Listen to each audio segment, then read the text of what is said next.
I recently came across this basting your binding when you're putting it on, and then you just have to put it on. You don't have to use any pins or clips. And you need a basting type glue like this.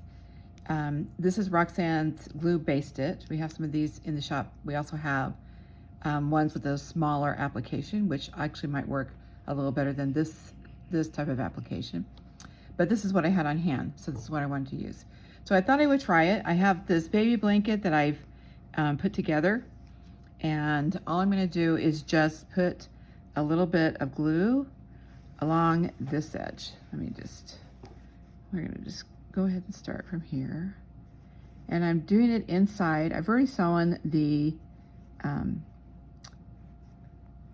binding to the back side of this, and then I'm going to turn around and sew it on. And you just need to have a hot iron, and then all you do is just fold it over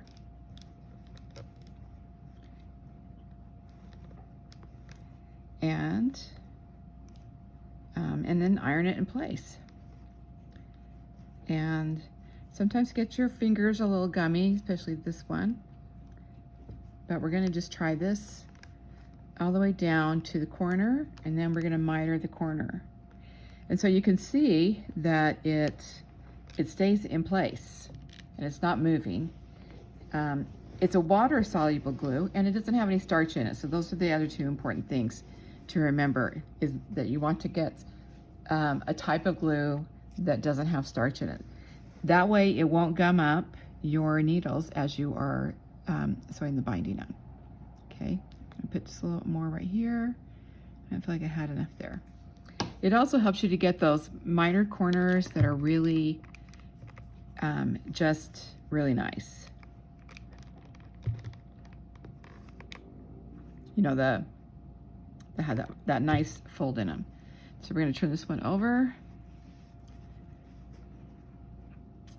One person gave the tip that if you're doing like a really big blanket, that you would do it, that you would start in the middle of the seam instead of starting from the edge like I'm doing here.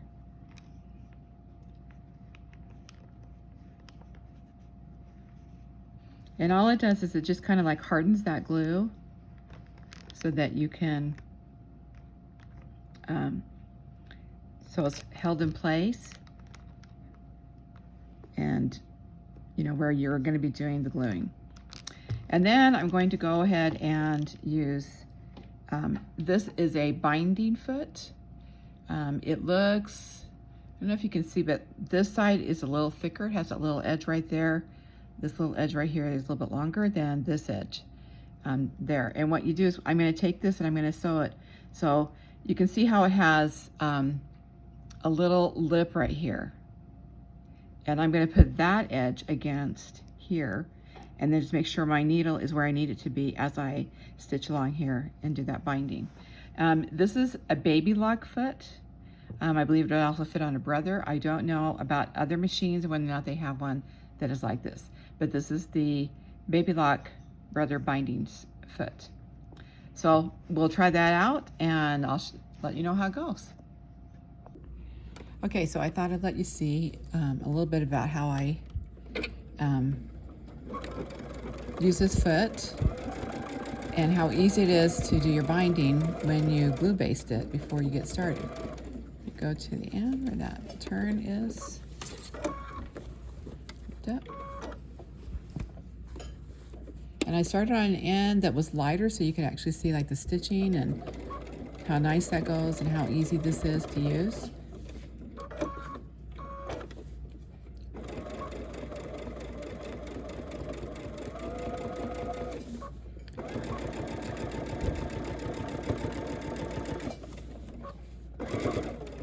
Pretty simple habit, keeps it all aligned. Another thing that I do also when I'm like doing bindings and working at the end is I use one of these gloves, Hold Steady by Gypsy.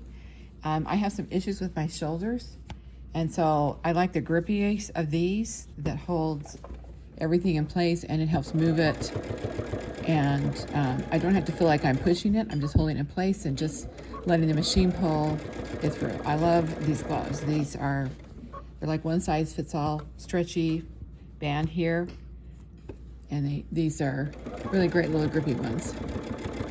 I decided they just need to give me all left ones because that's the only one I use is the one on the left side. So that's basically how it goes. And you can see here, this is what it looks like as you're stitching with it. And then on the back, because I've done a minky, isn't that a fun minky? You can't even hardly tell where I've sewn there on the back side. So that's how you use that. So good luck with your binding.